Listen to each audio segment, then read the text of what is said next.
So we've learned the pivoting technique. There's one final note. Right now, this waistline dart goes from the apex in this direction, towards the waistline. But what if you say, I'd rather see it going in the side seam, or towards the armhole, or towards the shoulder?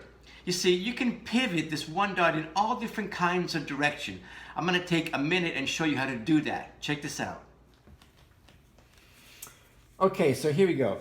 First, we decide the new direction of the dart. We want to pivot this dart, and let's say we want to pivot it into the side seam. So we pick a point, a little mark, we put a little cross mark onto the side seam where we want the new dart to end up.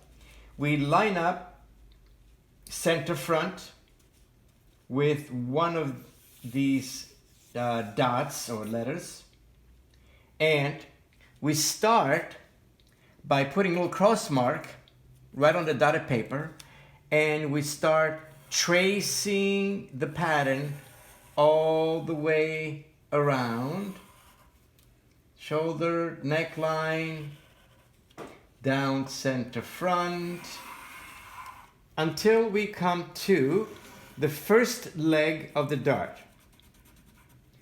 All right, put a little cross mark right there. Using the apex as the pivoting point, okay? Always the apex as the pivoting point. We'll take the second notch, the second leg, and pivot so it ends up on top of the first notch, like that. And then trace the remainder of the pattern until we end up where we started from, which is right there. Put a little cross mark right there. Make sure your apex is clearly marked like this. Put a little cross mark right there. And there is our new dart. I'm not going to show you how to true the dart. If you need to refresh your memory, go back to the previous lesson, and then you can establish a new dart. Welcome to Fashion Premier Academy. I will see you in class.